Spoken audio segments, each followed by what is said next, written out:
Salut à tous, bienvenue sur WWB2FRA. Attention, nous sommes dans un compte à rebours de folie pour atteindre les 500 abonnés et vous êtes le seul qui manque à l'appel. Si vous ne faites pas encore partie de cette escouade, c'est maintenant qu'il faut agir. Cliquez sur s'abonner et rejoignez notre communauté.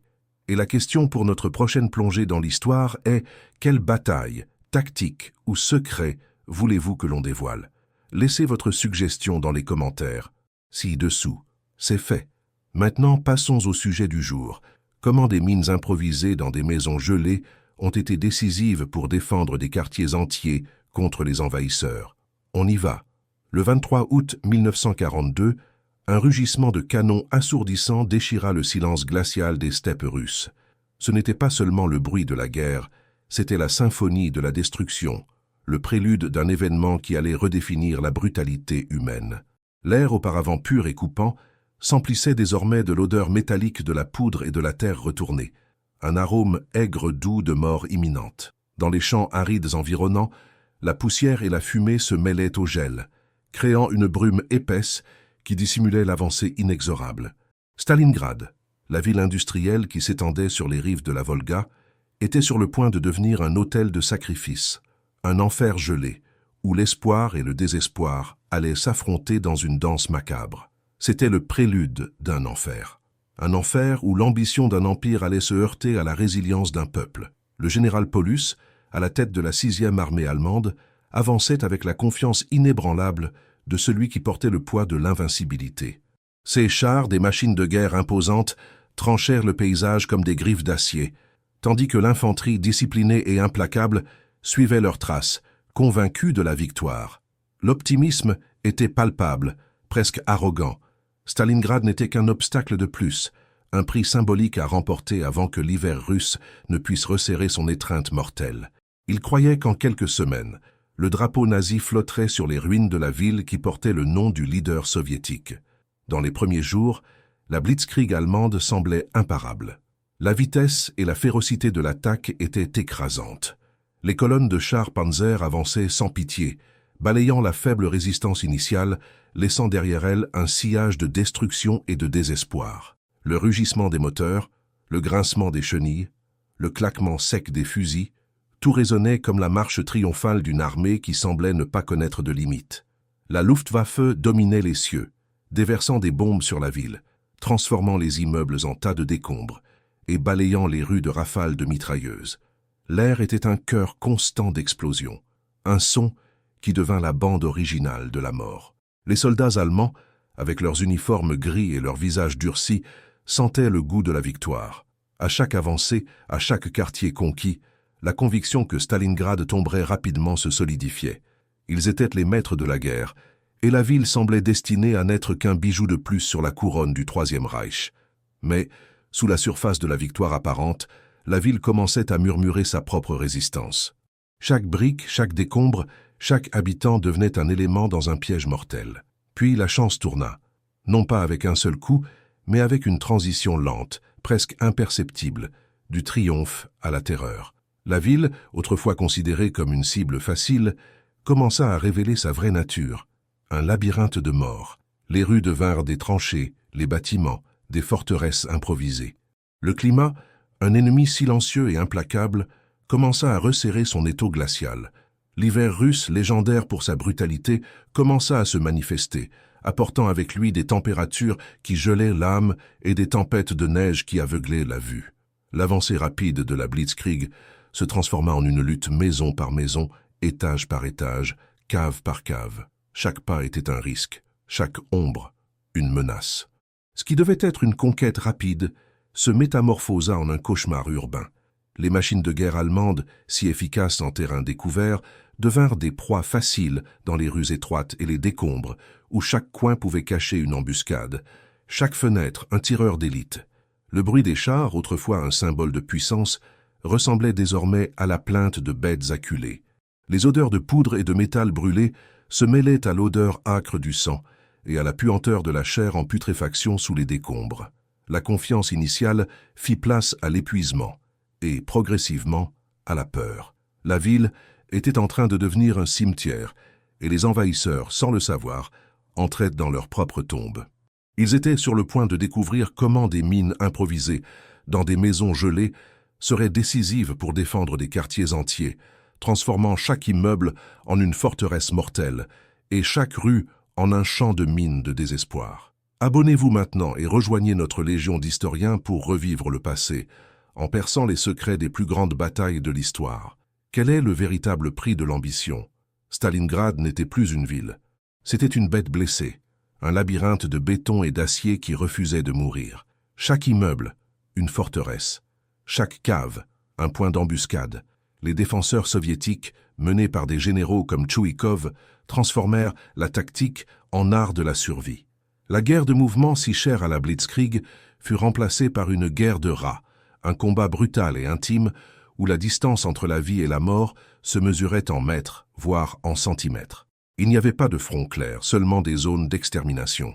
Les Allemands, habitués à balayer de vastes plaines, se retrouvèrent piégés dans un enfer urbain.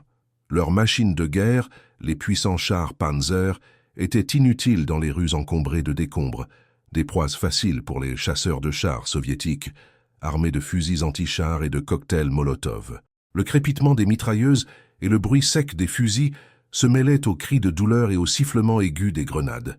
L'odeur de métal brûlé et de poudre était constante, imprégnant les vêtements, la peau, l'âme même des combattants. La lutte se faisait pour chaque étage, pour chaque pièce, pour chaque vestige d'abri. Dans la célèbre maison de Pavlov, une poignée de soldats soviétiques résista pendant des semaines, transformant un bâtiment en ruine en un bastion imprenable, un symbole de résistance indomptable. De l'autre côté, les soldats allemands, épuisés et démoralisés, affrontaient un ennemi invisible, qui surgissait des ombres, attaquait et disparaissait à nouveau. Le froid, compagnon constant et cruel, commença à faucher des vies aussi efficacement que les balles. Les gelées nocturnes transformaient les champs de bataille en paysages lunaires, où la glace mordait la chair exposée et la neige se teintait de rouge sombre. La faim était un ennemi silencieux, mais létal. Des rations rares pour les soviétiques et un ravitaillement de plus en plus précaire pour les Allemands, qui voyaient leurs lignes de ravitaillement étirées à l'extrême. Le bruit des estomacs, qui gargouillaient, était une plainte constante, ajoutant une couche supplémentaire à l'horreur. Les civils, pris entre les deux armées, vivaient un cauchemar à part. Des familles entières s'entassaient dans des caves humides et sombres, fuyant le bombardement implacable, les tirs croisés qui ne faisaient pas de distinction entre combattants et innocents. Les pleurs d'enfants, étouffés par le rugissement de la guerre, étaient un témoignage muet de la barbarie. Des femmes, dont beaucoup, rejoignirent la résistance, transportant les blessés, fournissant des informations, ou prenant les armes, se battant côte à côte avec les hommes. La ville, autrefois vibrante, était maintenant un cimetière à ciel ouvert, un monument à la résilience et au désespoir. Le moral s'effondrait chez les envahisseurs. L'optimisme initial s'évanouit, remplacé par une fatigue profonde et un sentiment d'emprisonnement. Les lettres des soldats allemands à leurs familles parlaient d'un enfer, d'un hachoir à viande, où chaque jour était une lutte pour la survie et où l'espoir mourait lentement sous la neige. La guerre de rats consumait l'âme. Le général Paulus, dans son quartier général souterrain, recevait des rapports de plus en plus sombres, tandis que la promesse de renforts et de ravitaillement devenait un écho lointain. Du côté soviétique, la résistance était alimentée non seulement par le patriotisme, mais par une fureur brutale et une détermination à ne pas céder un seul pas. La Volga, gelée, était la ligne de vie précaire, par où arrivaient les renforts et le ravitaillement, défiant la surveillance aérienne allemande constante. Le hurlement du vent dans les ruines, le craquement de la glace sur le fleuve, le bruit lointain des explosions, tout contribuait à une atmosphère de terreur et de sacrifice. La ville saignait mais ne tombait pas. Stalingrad, le piège mortel, était en train de resserrer son étreinte. L'hiver, l'allié le plus fidèle de la Russie, commençait tout juste à montrer son vrai visage, et avec lui, le siège invisible commençait à se refermer autour de la 6e armée allemande. Ils étaient les piégés. Stalingrad n'était plus une ville. C'était une bête blessée, un labyrinthe de béton et d'acier qui refusait de mourir. Chaque immeuble, une forteresse. Chaque cave, un point d'embuscade. Les défenseurs soviétiques, menés par des généraux comme Tchouikov, transformèrent la tactique en art de la survie. La guerre de mouvement, si chère à la Blitzkrieg, fut remplacée par une guerre de rats, un combat brutal et intime où la distance entre la vie et la mort se mesurait en mètres, voire en centimètres. Il n'y avait pas de front clair, seulement des zones d'extermination. Les Allemands, habitués à balayer de vastes plaines, se retrouvèrent piégés dans un enfer urbain. Leurs machines de guerre, les puissants chars Panzer, étaient inutiles dans les rues encombrées de décombres, des proies faciles pour les chasseurs de chars soviétiques, armés de fusils anti-chars et de cocktails Molotov. Le crépitement des mitrailleuses et le bruit sec des fusils se mêlaient aux cris de douleur et aux sifflements aigus des grenades. L'odeur de métal brûlé et de poudre était constante, imprégnant les vêtements, la peau, l'âme même des combattants. La lutte se faisait pour chaque étage, pour chaque pièce, pour chaque vestige d'abri. Dans la célèbre maison de Pavlov, une poignée de soldats soviétiques résista pendant des semaines, transformant un bâtiment en ruine en un bastion imprenable, un symbole de résistance indomptable. De l'autre côté, les soldats allemands épuisés et démoralisés affrontaient un ennemi invisible, qui surgissait des ombres, attaquait et disparaissait à nouveau. Le froid, compagnon constant et cruel, commença à faucher des vies aussi efficacement que les balles. Les gelées nocturnes transformaient les champs de bataille en paysages lunaires, où la glace mordait la chair exposée et la neige se teintait de rouge sombre. La faim était un ennemi silencieux, mais létal. Des rations rares pour les Soviétiques et un ravitaillement de plus en plus précaire pour les Allemands, qui voyaient leurs lignes de ravitaillement étirées à l'extrême. Le bruit des estomacs, qui gargouillaient, était une plainte constante, ajoutant une couche supplémentaire à l'horreur. Les civils, pris entre les deux armées, vivaient un cauchemar à part. Des familles entières s'entassaient dans des caves humides et sombres, fuyant le bombardement implacable, les tirs croisés qui ne faisaient pas de distinction entre combattants et innocents. Les pleurs d'enfants, étouffés par le rugissement de la guerre, étaient un témoignage muet de la barbarie. Des femmes, dont beaucoup, rejoignirent la résistance, transportant les blessés, fournissant des informations ou prenant les armes, se battant côte à côte avec les hommes. La ville, autrefois vibrante, était maintenant un cimetière à ciel ouvert, un monument à la résilience et au désespoir. Le moral s'effondrait chez les envahisseurs. L'optimisme initial s'évanouit, remplacé par un sentiment de fatigue profonde et un sentiment d'emprisonnement. Les lettres des soldats allemands à leurs familles parlaient d'un enfer, d'un hachoir à viande, où chaque jour était une lutte pour la survie et où l'espoir mourait lentement sous la neige. La guerre de rats consumait l'âme.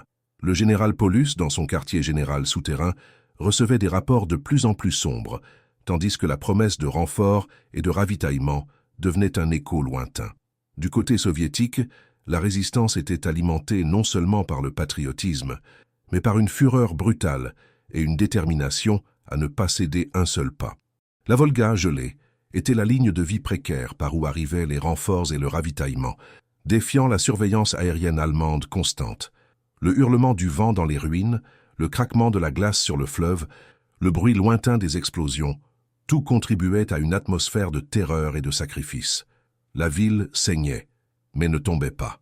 Stalingrad, le piège mortel, était en train de resserrer son étreinte.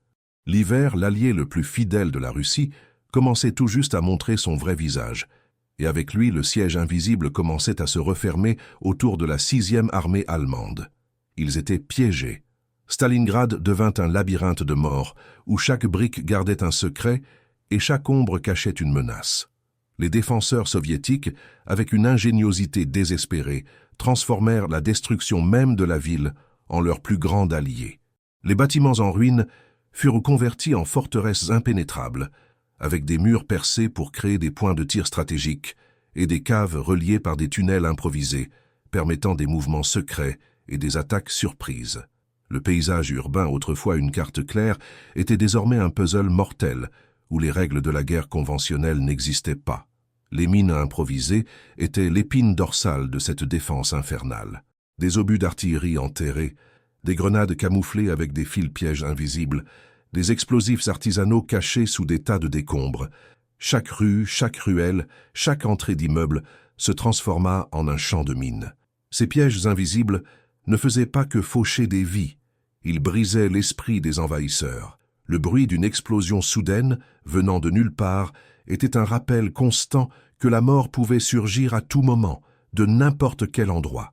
Des quartiers entiers, comme l'usine de tracteurs ou la colline Mamaïev-Kourgan, furent défendus centimètre par centimètre, non par de grandes formations, mais par de petits groupes de combattants qui connaissaient chaque trou, chaque cachette, transformant chaque ruine en une extension d'eux-mêmes. Cette guerre de rats n'était pas seulement physique, c'était une bataille psychologique brutale. Les Allemands, habitués à la supériorité aérienne et à la mobilité de leurs chars, se virent contraints à un combat au corps à corps, où la ligne de front était fluide et l'ennemi un fantôme. L'odeur de la mort, douce et nauséabonde, planait sur tout, se mêlant à l'odeur âcre de la sueur, de la peur et de la poudre. Le froid mordant et la neige incessante étaient un ennemi aussi implacable que les soviétiques, gelant les blessures, paralysant les machines et volant le peu d'espoir qui restait. La perspective changea drastiquement. Pour les soldats soviétiques, chaque mètre carré défendu était une victoire, un acte d'héroïsme contre un ennemi écrasant. Pour les Allemands, chaque avancée était un sacrifice, une lente marche vers l'enfer. Des lettres saisies de soldats allemands révélaient un désespoir croissant. Stalingrad n'est pas une ville, c'est un enfer de béton. Il n'y a aucun moyen de survivre ici. L'épuisement était universel. Le sommeil était un luxe, la nourriture, un mirage. Au milieu de cette désolation, les atrocités se multipliaient. Les prisonniers des deux côtés étaient sommairement exécutés, l'humanité s'évanouissant sous le poids de la barbarie.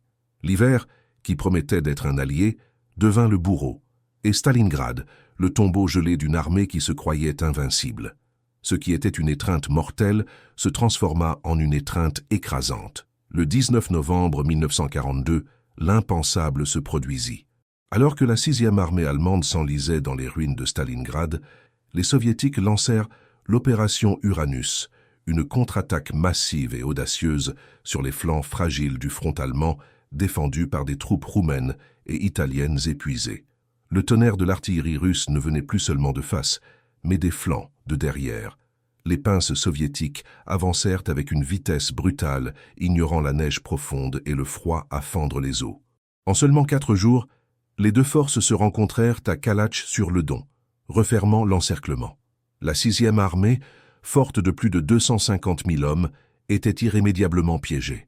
Le choc fut dévastateur, une vague de désespoir qui balaya les tranchées et les caves gelées. Stalingrad était désormais un Kessel, une chaudière, un chaudron bouillonnant d'horreur et de désespoir, isolé du monde extérieur. Le général Paulus envoya des messages urgents, suppliant une retraite, mais l'ordre de Hitler fut inflexible. Pas de recul. La promesse était d'un sauvetage aérien, un pont vital de ravitaillement qui maintiendrait l'armée en vie. Mais ce qui suivit fut une farce cruelle. Les avions de la Luftwaffe, peu nombreux et vulnérables, parvenaient à peine à pénétrer la défense anti-aérienne soviétique et les tempêtes de neige. Chaque vol était une roulette russe de vie ou de mort. Les bruits des moteurs des avions, autrefois un signe d'espoir, devinrent une plainte lointaine, un rappel du peu qui pouvait être livré. Des tonnes de nourriture, de munitions et de carburant étaient nécessaires quotidiennement. Seule une fraction arrivait, tombant souvent en territoire ennemi ou disparaissant simplement dans l'immensité glacée. Le siège se resserra, et avec lui, la pénurie devint le bourreau le plus implacable. La faim mordait l'estomac des soldats, les transformant en ombre d'eux-mêmes. Les rations furent drastiquement réduites. Un pain dur par jour, un morceau de viande congelée, s'il y en avait. L'eau était de la glace fondue, souvent contaminée. L'odeur de la faim était omniprésente, se mêlant à la puanteur des corps non enterrés et à la pourriture des blessures gangrenées. Le froid, avant seulement une gêne, se transforma en torture. Les températures chutaient à 30-40 degrés négatifs. Les uniformes d'été étaient inutiles contre la fureur de l'hiver russe. Gelures, gangrène, hypothermie, c'étaient les nouvelles armes, silencieuses et létales, qui fauchaient des vies plus vite que les balles. L'espoir, autrefois un phare, s'évanouissait chaque jour. Le moral s'effondrait. Des soldats qui marchaient autrefois avec fierté rampaient maintenant, désespérés pour un morceau de nourriture, pour un moment de chaleur. Les atrocités s'intensifièrent. Non seulement entre les combattants, mais la violence du désespoir se tournait vers l'intérieur. Des récits choquants de cannibalisme dans sa forme la plus primitive commencèrent à circuler, chuchotés dans des caves sombres, une horreur qui transcendait la guerre. La discipline s'évanouissait, remplacée par une lutte individuelle pour la survie. La loyauté envers le Führer se transformait en ressentiment, en haine. Pendant ce temps, à l'extérieur de la poche, le général Erich von Manstein tenta une opération de secours désespérée, la tempête d'hiver. Ses chars Panzer avancèrent à travers la neige et la glace, le rugissement de leurs moteurs, un écho lointain d'une promesse qui ne se réaliserait jamais. À seulement 48 km de Stalingrad, ils furent arrêtés, épuisés et dépassés. Le bruit des combats se rapprochait, mais n'arrivait jamais. Une symphonie d'espoir et de désespoir qui se perdait dans le vent glacial. Les civils, piégés dans l'enfer de la ville, témoignaient de l'effondrement de tout ce qu'ils connaissaient. Des enfants, avec leurs visages pâles et leurs yeux écarquillés, observaient leurs parents dépérir. Leurs maisons se transformèrent en ruines, tandis que l'odeur de la mort et de la désolation devenait l'air qu'ils respiraient. Stalingrad était le tombeau et le siège, le sceau final. À l'intérieur de la chaudière de Stalingrad, le temps ne se mesurait pas en jours, mais en souffrance. Chaque aube apportait la promesse de plus de froid, plus de faim, plus de mort. Le Kessel se transforma en un vaste hôpital à ciel ouvert, où les blessés et les malades surpassaient en nombre les combattants valides. Typhus, dysenterie, gelure sévère. Les maladies se répandaient comme une peste, fauchant des vies en silence sans le bruit des balles. Les médecins, avec des ressources minimales, luttaient une bataille perdue contre la gangrène et la fièvre, effectuant souvent des amputations sans anesthésie, avec des scies à bois improvisées, tandis que le cri de douleur du patient se mêlait au hurlement du vent. L'odeur de la chair en putréfaction, des excréments et du désinfectant rudimentaire était le parfum constant de la mort qui imprégnait chaque cave, chaque abri. L'espoir d'une évasion, d'un sauvetage, était un mirage qui s'évanouissait chaque jour. Le général Paulus, dans son bunker souterrain, envoyait des rapports de plus en plus désespérés à Hitler, décrivant la situation insoutenable. Les troupes meurent de faim et de froid. Munitions et carburant s'épuisent. La capacité de combat approche de zéro. Mais la réponse de Berlin était toujours la même. Tenir la position. Ne pas se rendre. C'était un ordre de suicide, dicté par une arrogance aveugle, qui condamnait des centaines de milliers d'hommes à une fin terrible. La loyauté, autrefois incontestable, commença à se fissurer sous le poids de la trahison perçue. Le son statique des radios, qui apportait autrefois des ordres, semblait désormais se moquer de l'agonie. En janvier 1943, le siège soviétique se resserra encore plus. L'opération Anneau fut lancée. Une attaque finale pour écraser les restes de la 6e armée. Le tonnerre de l'artillerie soviétique devint incessant, un marteau frappant l'enclume de la ville. Chaque explosion secouait le sol, faisait tomber ce qui restait des murs et enterrait vivants ceux qui se cachaient dans les décombres. Les quelques aérodromes à l'intérieur de la poche, le dernier lien avec le monde extérieur, furent pris un par un. Pitomnik, Goumrak, des noms qui devinrent synonymes de désespoir, de pistes jonchées de cadavres et d'avions brûlés. Le dernier avion de transport qui réussit à décoller n'emporta que les blessés les plus graves, laissant derrière la majorité condamnés. Les tentatives de contre-attaque ou d'évasion étaient désespérées, futiles. De petits groupes de soldats, mus plus par l'instinct de survie que par l'espoir, tentaient de percer les lignes soviétiques, seulement pour être massacrés par le feu implacable. L'odeur de sang frais se mêlait à l'odeur rance de chair en putréfaction, créant une atmosphère insupportable. Les cris des mourants résonnaient dans les ruines, un chœur fantomatique d'agonie. La discipline militaire, autrefois l'épine dorsale de la Wehrmacht, s'effondrait. Les officiers tentaient de maintenir l'ordre, mais de nombreux soldats, affamés et gelés, abandonnaient simplement leur position, errant sans but ou tentant de piller tout ce qui pouvait prolonger leur misère d'un jour de plus. Le 10 janvier 1943 marqua le point de non-retour. Les Soviétiques émirent un ultimatum, reddition inconditionnelle dans les 24 heures. En échange, ils promirent la vie et un retour en toute sécurité à la maison après la fin de la guerre, ainsi qu'un traitement médical et de la nourriture. C'était la dernière chance. Dans le bunker de Paulus, la tension était palpable. Ses généraux suppliaient d'accepter, mais Hitler, du confort de son quartier général, maintint sa décision, se battre jusqu'au dernier homme. L'honneur, la loyauté envers le Führer pesaient plus que la vie de ses soldats. C'était une décision qui scellait le destin d'un quart de million d'hommes. Le refus fut un coup final au moral déjà brisé. De nombreux soldats, entendant la nouvelle, sentirent le dernier fil d'espoir se rompre. Le bruit des explosions soviétiques ressemblait désormais à un rire cruel. Le froid pénétrait jusqu'à l'âme, et la faim, une douleur constante, s'intensifiait. À partir de ce moment, la bataille n'était plus pour la victoire, mais pour une mort digne, ou pour une reddition secrète, individuelle. La ville, un enfer de béton et de glace, témoignait de l'effondrement d'une armée, non par manque de courage, mais par un ordre insensé qui privilégiait l'idéologie sur la vie humaine. Le siège devenait une étreinte de mort, et la reddition, pour beaucoup, la seule issue possible du cauchemar. À l'intérieur de la chaudière de Stalingrad, le temps ne se mesurait pas en jours, mais en souffrance. Chaque aube apportait la promesse de plus de froid, plus de faim, plus de mort. Le Kessel se transforma en un vaste hôpital à ciel ouvert, où les blessés et les malades surpassaient en nombre les combattants valides. Typhus, dysenterie, gelures sévères, les maladies se répandaient comme une peste, fauchant des vies en silence, sans le bruit des balles. Les médecins, avec des ressources minimales, luttaient une bataille perdue contre la gangrène et la fièvre, effectuant souvent des amputations sans anesthésie, avec des scies à bois improvisés, tandis que le cri de douleur du patient se mêlait au hurlement du vent. L'odeur de la chair en putréfaction, des excréments et du désinfectant rudimentaire était le parfum constant de la mort qui imprégnait chaque cave, chaque abri. L'espoir d'une évasion, d'un sauvetage, était un mirage qui s'évanouissait chaque jour. Le général Paulus, dans son bunker souterrain, envoyait des rapports de plus en plus désespérés à Hitler, décrivant la situation insoutenable. Les troupes meurent de faim et de froid. Munitions et carburant s'épuisent. La capacité de combat approche de zéro. Mais la réponse de Berlin était toujours la même. Tenir la position. Ne pas se rendre. C'était un ordre de suicide, dicté par une arrogance aveugle, qui condamnait des centaines de milliers d'hommes à une fin terrible. La loyauté, autrefois incontestable, commença à se fissurer sous le poids de la trahison perçue. Le son statique des radios, qui apportait autrefois des ordres, semblait désormais se moquer de l'agonie. En janvier 1943, le siège soviétique se resserra encore plus. L'opération Anneau fut lancée, une attaque finale pour écraser les restes de la 6e armée. Le tonnerre de l'artillerie soviétique devint incessant, un marteau frappant l'enclume de la ville.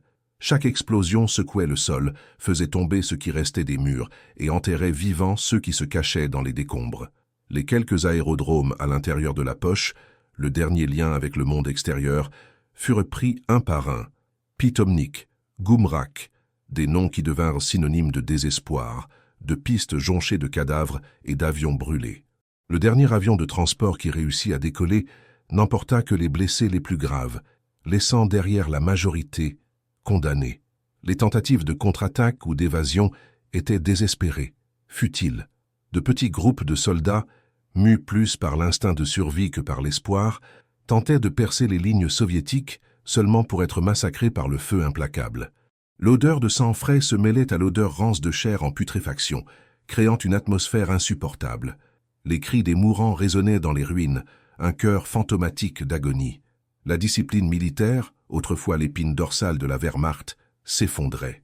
Les officiers tentaient de maintenir l'ordre, mais de nombreux soldats, affamés et gelés, abandonnaient simplement leur position, errant sans but ou tentant de piller tout ce qui pouvait prolonger leur misère d'un jour de plus. Le 10 janvier 1943 marqua le point de non-retour. Les Soviétiques émirent un ultimatum, reddition inconditionnelle dans les 24 heures. En échange, ils promirent la vie et un retour en toute sécurité à la maison après la fin de la guerre, ainsi qu'un traitement médical et de la nourriture. C'était la dernière chance. Dans le bunker de Paulus, la tension était palpable. Ses généraux suppliaient d'accepter, mais Hitler, du confort de son quartier général, maintint sa décision, se battre jusqu'au dernier homme. L'honneur, la loyauté envers le Führer pesaient plus que la vie de ses soldats. C'était une décision qui scellait le destin d'un quart de million d'hommes. Le refus fut un coup final au moral déjà brisé. De nombreux soldats, entendant la nouvelle, sentirent le dernier fil d'espoir se rompre. Le bruit des explosions soviétiques semblait désormais une risée cruelle. Le froid pénétrait jusqu'à l'âme, et la faim, une douleur constante, s'intensifiait. À partir de ce moment, la bataille n'était plus pour la victoire, mais pour une mort digne, ou pour une reddition secrète, individuelle. La ville, un enfer de béton et de glace, témoignait de l'effondrement d'une armée, non par manque de courage, mais par un ordre insensé qui privilégiait l'idéologie sur la vie humaine. Le siège devenait une étreinte de mort, et la reddition, pour beaucoup, la seule issue possible du cauchemar. L'ultimatum avait expiré, et avec lui toute trace d'espoir officiel. Ce qui suivit fut le climax brutal, l'agonie finale d'une armée condamnée. L'artillerie soviétique déclencha un enfer encore plus grand, transformant Stalingrad en un paysage lunaire de cratères et de décombres fumants. L'air était saturé de l'odeur âcre du nitrate, du métal tordu et de la chair brûlée. Des immeubles entiers s'effondraient dans un fracas assourdissant, engloutissant les soldats qui se cachaient dans leurs caves. Le bruit était un marteau implacable, frappant l'enclume de la résistance allemande. La poche fut divisée en deux. La partie nord centrée sur l'usine de tracteurs et la partie sud où Paulus maintenait son quartier général. La communication entre les deux était pratiquement impossible et chacune affrontait sa propre apocalypse. Les commandants allemands, dont beaucoup ignoraient les ordres de Berlin, commencèrent à prendre des décisions désespérées, cherchant à sauver ce qu'ils pouvaient de leurs hommes. De petits groupes tentaient de s'enfuir, rampant dans la neige et la glace en direction de la Volga, espérant le miracle d'une traversée, mais ils étaient impitoyablement pourchassés par les Soviétiques. Des corps gelés parsemaient le paysage, témoins silencieux de la futilité de telles tentatives. À l'intérieur des poches de plus en plus petites, la faim, le froid et la maladie étaient désormais les véritables généraux. Les soldats, réduits à des squelettes ambulants, titubaient à travers les ruines.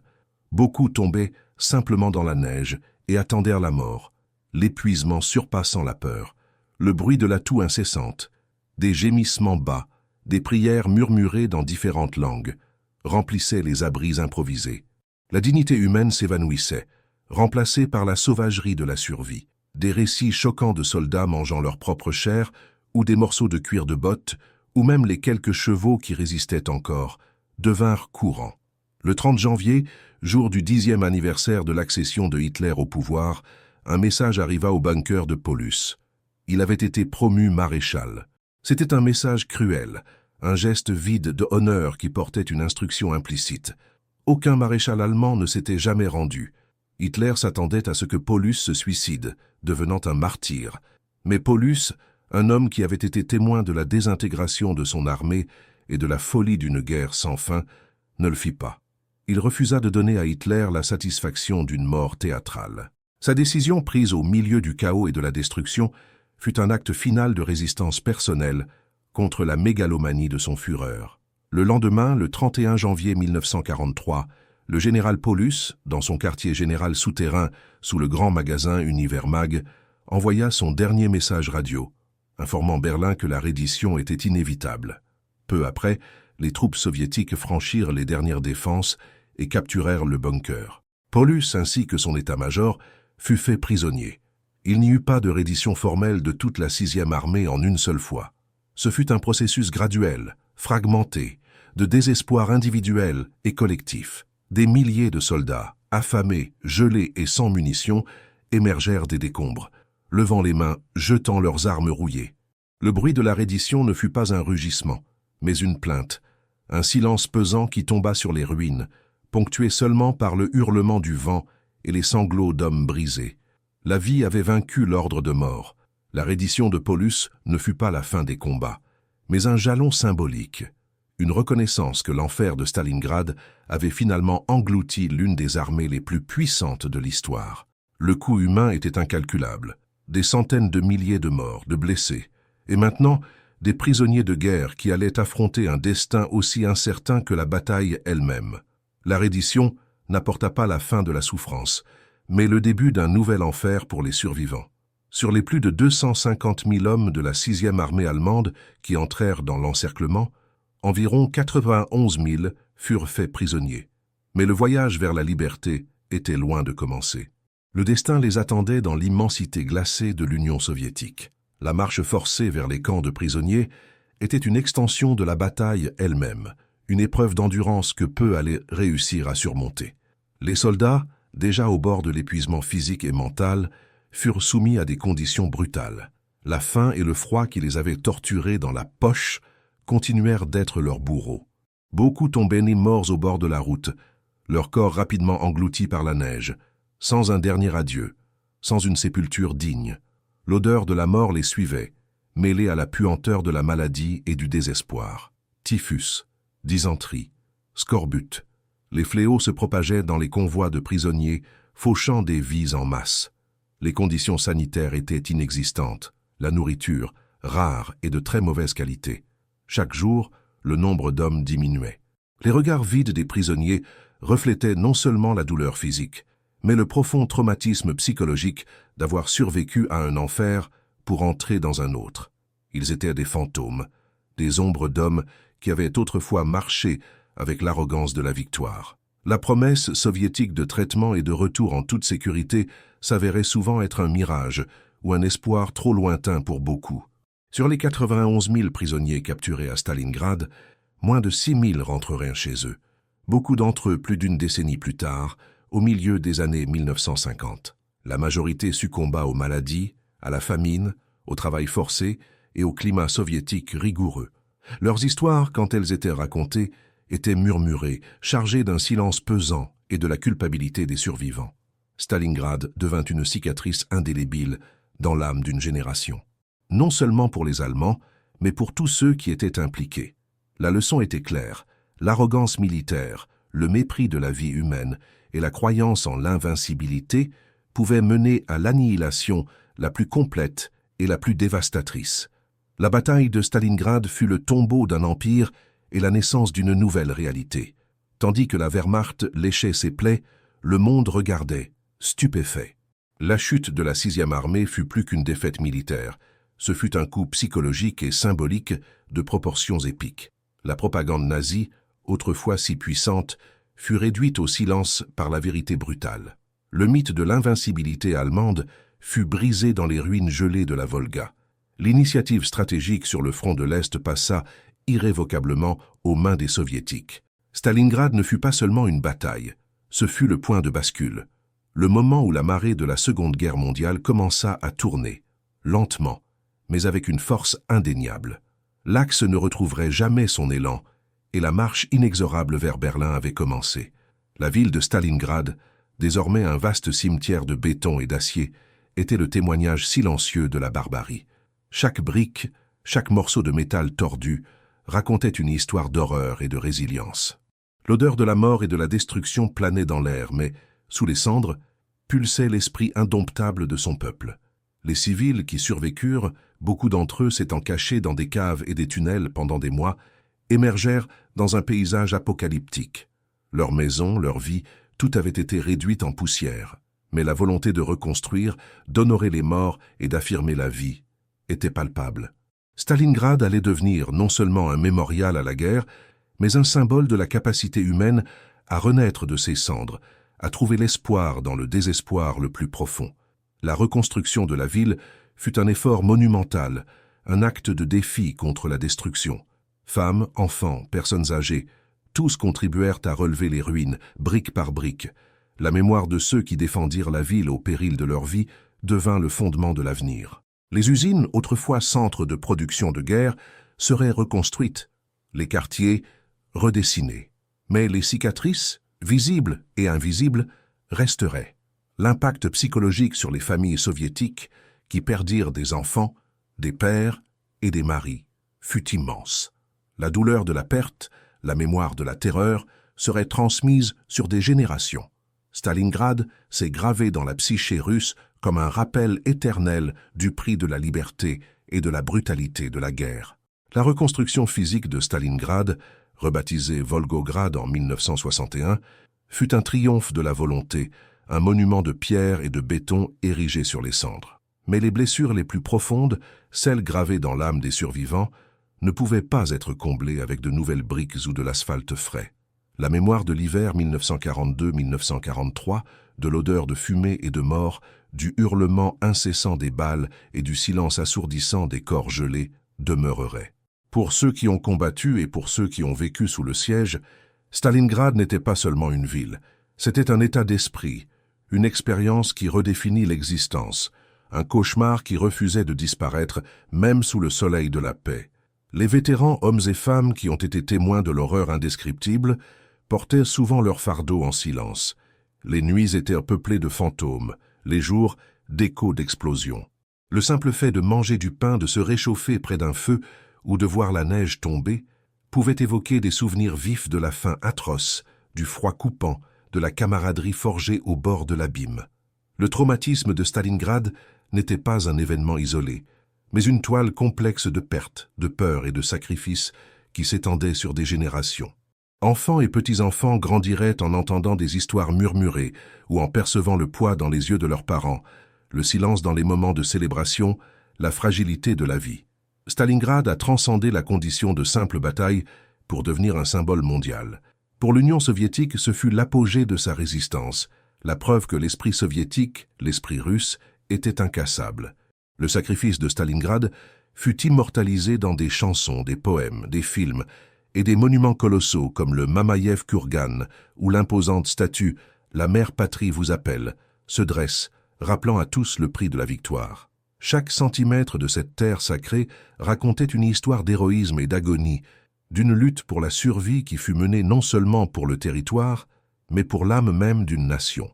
Pour l'Allemagne, Stalingrad fut l'épitaphe de ses ambitions de domination. Ce fut le choc brutal qui démasqua l'erreur de la Blitzkrieg et la cruauté aveugle d'un leadership qui préférait l'anéantissement à la retraite. La défaite à Stalingrad ne fut pas seulement militaire, elle fut morale.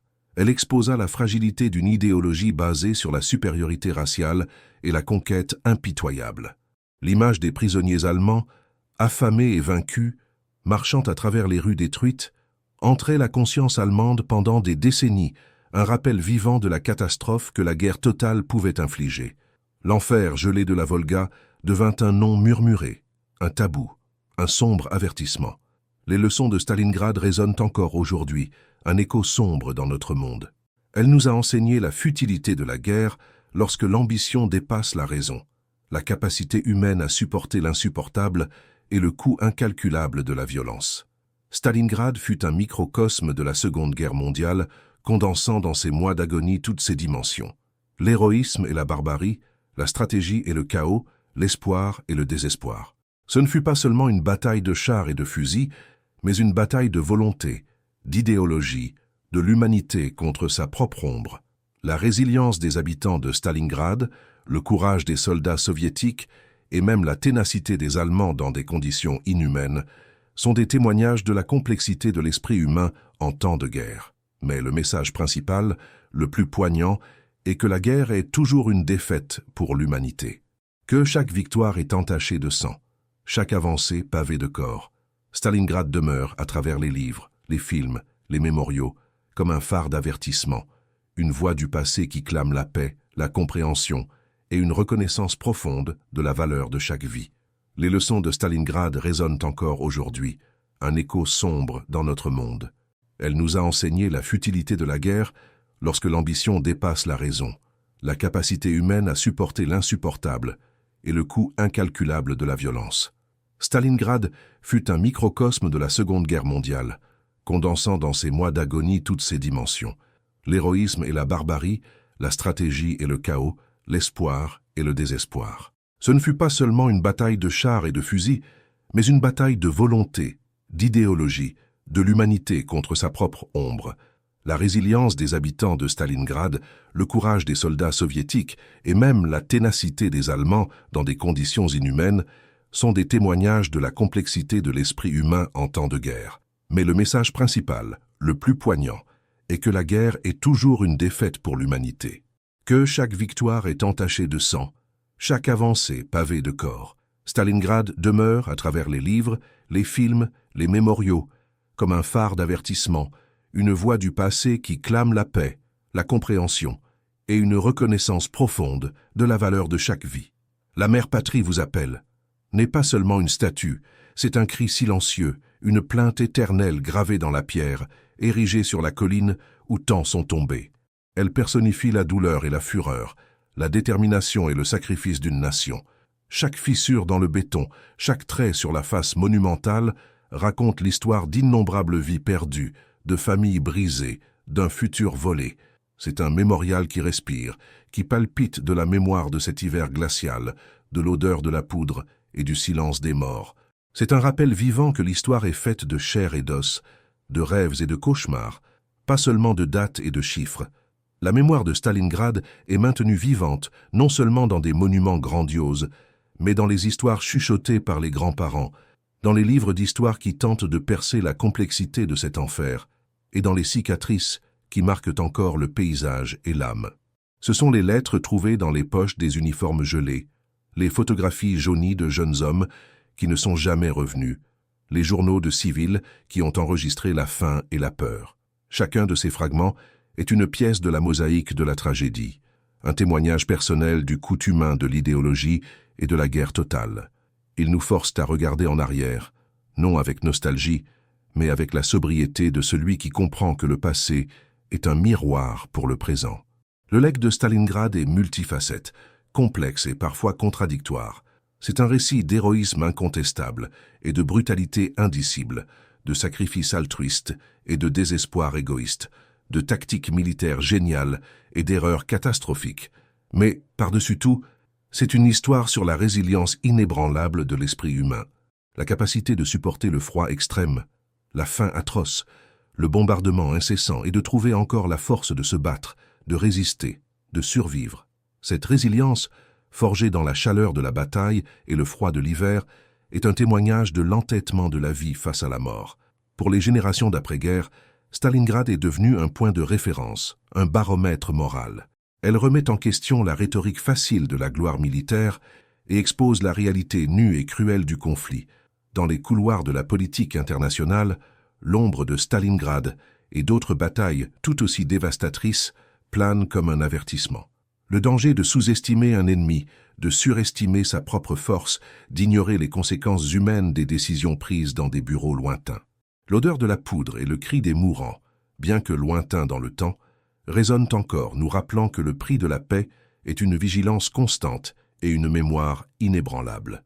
Ce que Stalingrad nous enseigne, c'est que la guerre n'est pas un jeu d'échecs, où des pièces sont déplacées et sacrifiées pour un objectif plus grand. C'est l'anéantissement de l'individualité, la destruction de futurs, la mutilation des âmes.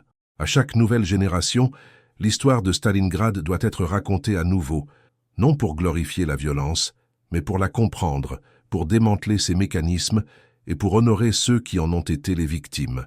C'est un impératif moral, une dette envers les morts et un présent pour les vivants. L'odeur du sang sur la neige, le bruit des cris et le froid mordant sont des rappels sensoriels d'une vérité universelle. La guerre est l'échec de l'humanité dans sa forme la plus brutale. Et la mémoire, notre dernière défense contre l'oubli et la répétition. Stalingrad, aujourd'hui Volgograd, vit, mais la ville qui renaît des cendres porte dans son sol, dans ses monuments et dans la mémoire de son peuple, les échos d'un enfer gelé. L'odeur de la poudre et du sang s'est dissipée depuis longtemps, remplacée par l'arôme de la terre humide et des fleurs, mais le fantôme de la bataille demeure, un gardien silencieux des leçons les plus dures de l'humanité. Chaque rue, chaque place, chaque arbre planté est un acte de défi contre l'oubli, une affirmation de la vie sur la mort qui régna un jour en souveraine. L'histoire de Stalingrad est l'histoire de la capacité humaine à détruire, oui, mais aussi à reconstruire, à résister et finalement à trouver la paix, même si elle est marquée par des cicatrices indélébiles.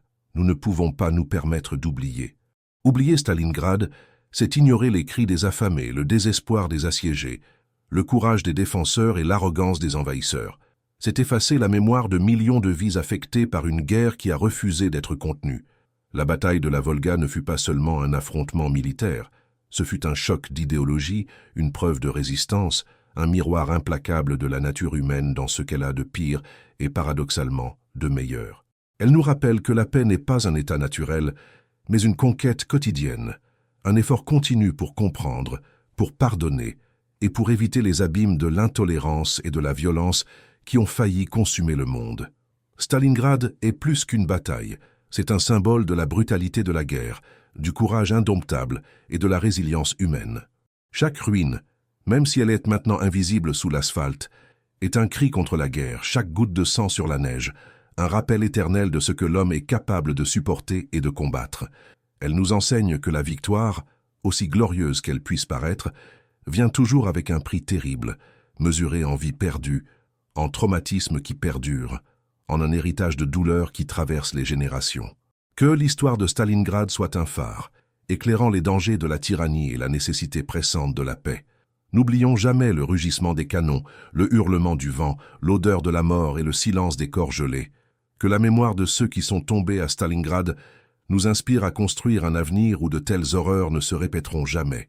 Aimez, partagez et abonnez-vous pour plus d'histoires épiques de l'histoire. Quelle bataille voulez-vous voir ensuite?